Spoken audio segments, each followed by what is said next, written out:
Manusia banyak yang salah dalam hal ini, ya. Dua sisi. Ada yang hanya yang salah, perhatikan. Yang keliru. Dua model. Yang pertama, hanya tawakal hati tanpa ikhtiar. Tanpa ikhtiar.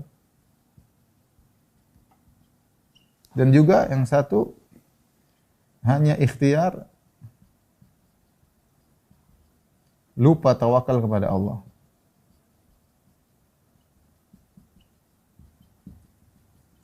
Dua-duanya salah. Di tengah-tengah, ya, yang antara dan antara, ya.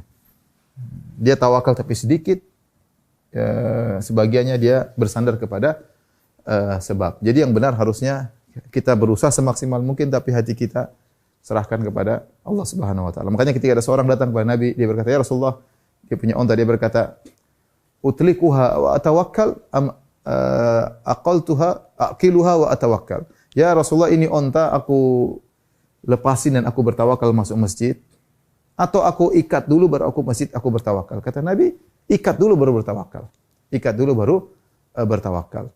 Sampai itu menunjukkan harus ada ikhtiar, harus ada usaha. Usaha agar mendatangkan keberhasilan. Allah punya sunnatullah, aturan alam yang berjalan.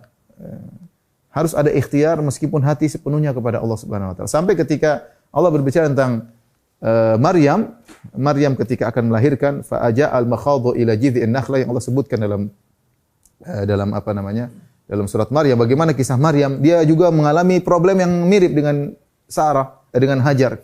Ini contoh problem kedua, bagaimana Maryam kondisi hamil tidak punya suami.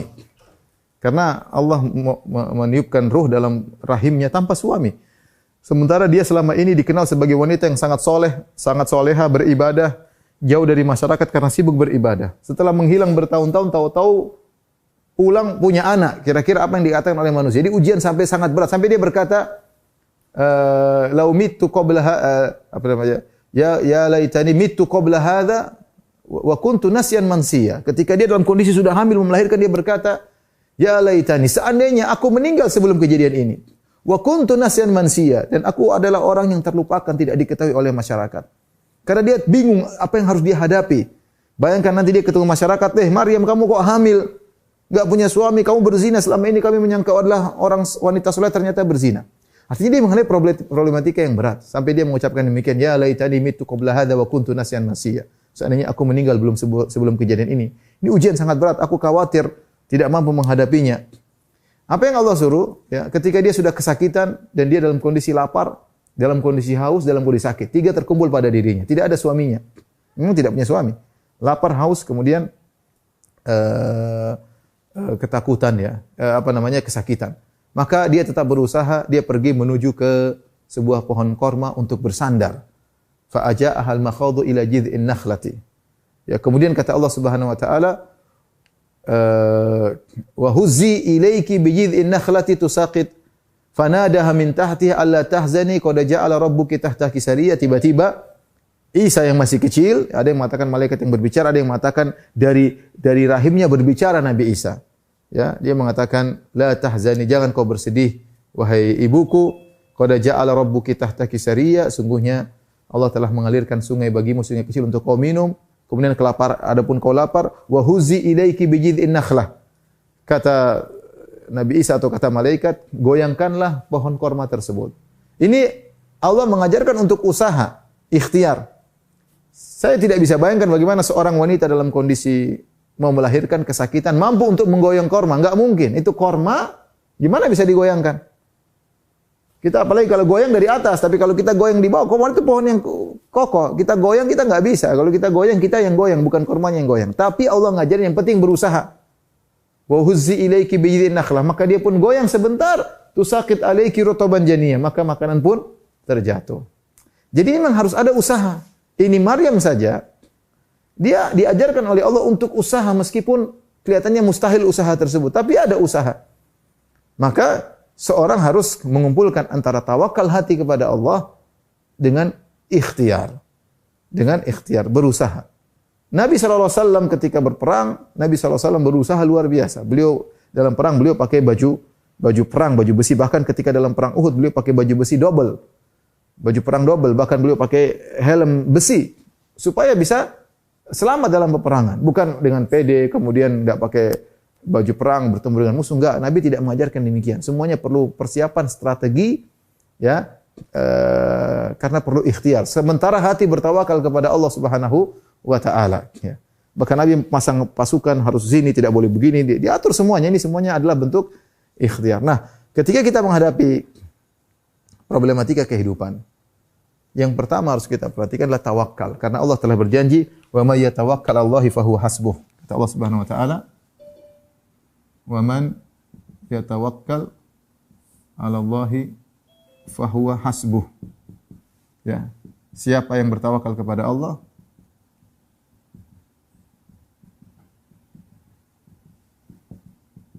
maka Allah cukup baginya, maka cukup Allah baginya.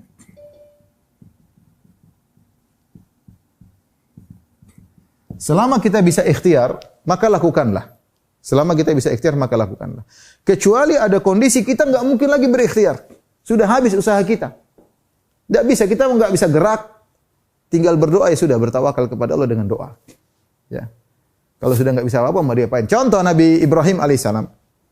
Ketika dia ditangkap, kemudian dilemparkan lautan api, dia enggak bisa ikhtiar. Mau ikhtiar bagaimana? Dia ditangkap ya, enggak bisa ikhtiar. Mau apa? Dia sudah pasrah di pasukan, taruh di Manjanik, ketapel raksasa, kemudian dilemparkan di udara karena api yang disiapkan buat Ibrahim terlalu besar. Dia mau dilemparkan di tengah lautan api. Ketika sampai di atas udara, dia hanya berkata, dia tidak bisa lagi ikhtiar. Ikhtiar satu-satunya cuma doa. Dia mengatakan, "Hasbunallahu wa ni'mal wakil." Cukup Allah bagiku. Wa ni'mal wakil, dan sebaik-baik penolong. Ya, maka Allah selamatkan dia. Ya. Saya sering cerita, saya pernah ketemu dengan seorang yang sudah divonis mati, 3 bulan katanya kau akan mati, kan sudah operasi kanker, kalau salah bolak-balik uangnya udah habis. Ketika divonis akan mati, dia tahu dia harus bertawakal kepada Allah. Sampai ada seorang wanita nasihati dia, "Pak, kalau mau ini ya coba tinggal usaha terakhir, salat malam jangan ditinggalkan, puasa sunnah, ada sebagian rezeki yang mungkin tidak cukup lagi untuk bayar operasi, sudah sedekahkan sebagian." Dia kerjakan, kata dia, "Ustaz, setelah saya divonis mati 3 bulan, saya sholat malam, saya puasa, kemudian saya sembuh total. Saya sembuh total setelah divonis mati 3 bulan. Kenapa Allah berikan dia pertolongan ketika? Karena ketika itu tawakalnya sudah 100%. Sebelumnya dia ada tawakal, tapi masih bergantung kepada dokter, masih bergantung kepada obat. Itu perlu dilakukan, ikhtiar maksimal, tapi yang jadi masalah hati kita harus kita atur 100% kepada Allah. 100% kepada Allah. Ini yang dua model manusia yang salah. Yang satu hanya bertawakal, tidak ikhtiar. Ya. Oh, tidak ada corona, tidak ada virus, enggak apa-apa. Nanti kalau kita pergi virusnya kabur. Ini ngawur. Ini namanya tidak ikhtiar, ini ngawur. Allah punya sunnatullah yang berlaku. Ada penyakit jangan didekati, itu goblok namanya. Ya.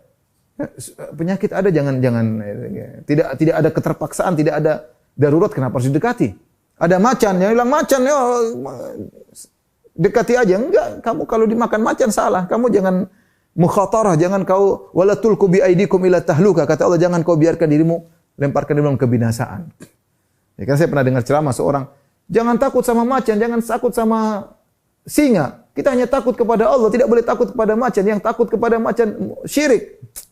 Sebenarnya gimana tidak boleh takut sama macan syirik? Ini yang bertauhid cuma Tarzan kalau begini. Yang lain semua tidak.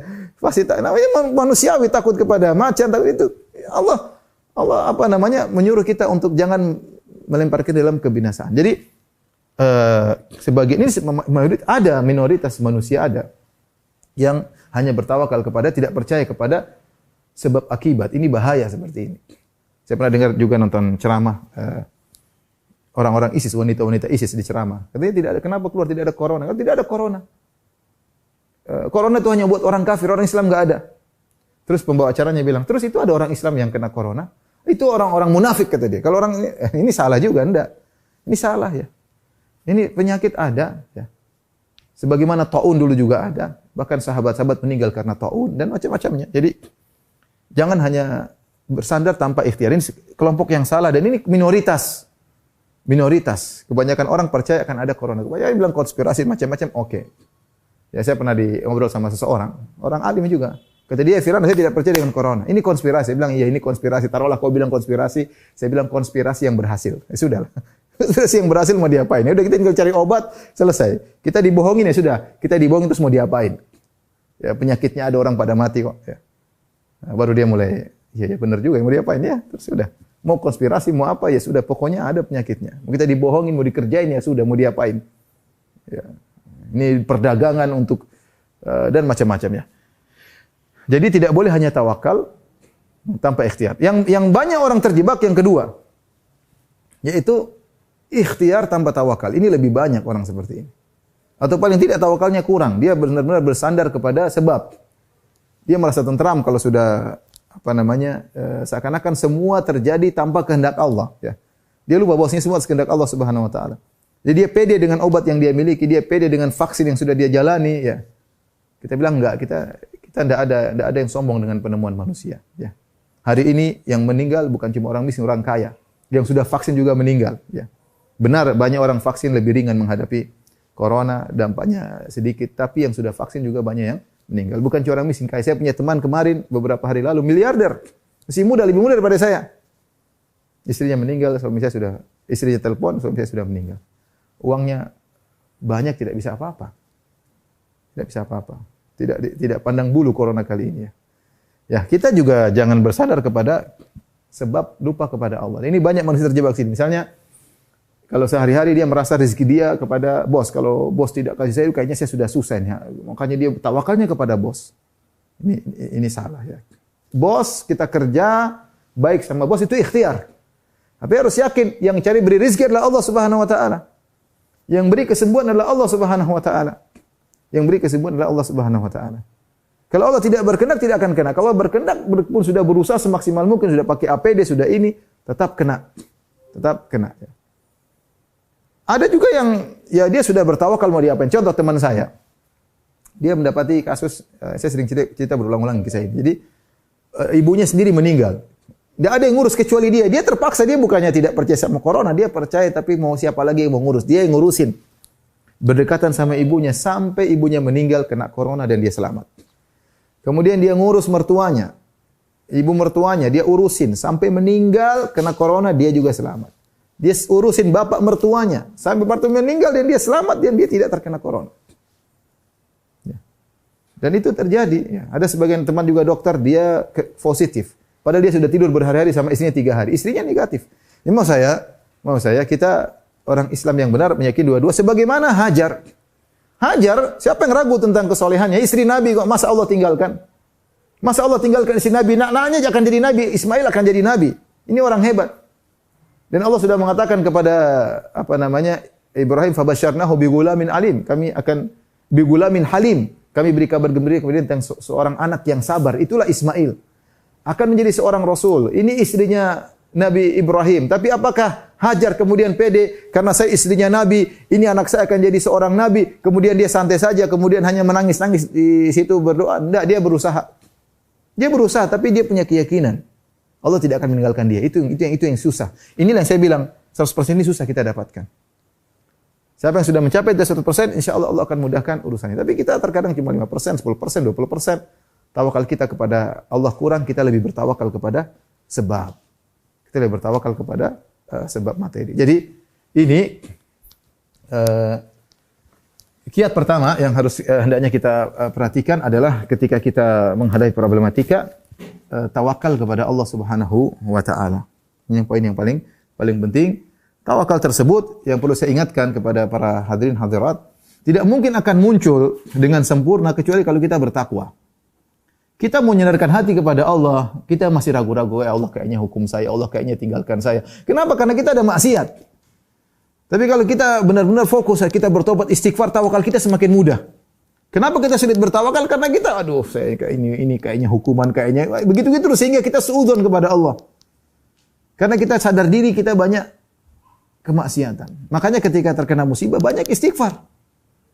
Banyak istighfar, tinggalkan maksiat, tinggalkan hal yang tidak benar, tinggalkan tontonan yang tidak benar, tinggalkan mendengar hal yang tidak bermanfaat, fokus kepada Allah Subhanahu wa taala, maka tawakal akan tumbuh. Tetap ikhtiar, yang kerja-kerja, yang prokes dan seterusnya, ya. tapi tawakal harus dinaikkan. Tawakal harus dinaikkan. Apalagi para dokter mengatakan sekarang kebanyakan orang jatuh drop karena imunnya rendah, karena ketakutan yang berlebihan. Ketakutan berlebihan itu karena tawakal kurang. Tawakal kurang. Allah Subhanahu wa taala berfirman, "Ala inna awliya Allahi la khaufun 'alaihim wa lahum yahzanun alladzina amanu wa kanu yattaqun."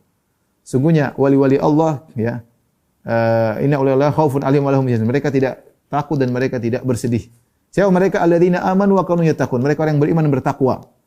Ya, mereka menghadapi ujian dengan penuh tawakal karena ketakwaan mereka. Jadi timbul pertanyaan, Ustaz, bagaimana kita bisa menumbuhkan tawakal 100%? Kembali kepada kita. Anda bertakwa, tawakal mudah tumbuh. Anda tidak bertakwa, kekhawatiran. Ini khawatir mati, banyak dosa, ketemu Allah gimana? Masih banyak urusan belum diselesaikan, masih zalimi banyak orang. Itu masalahnya, orang jadi takut mati. Ya.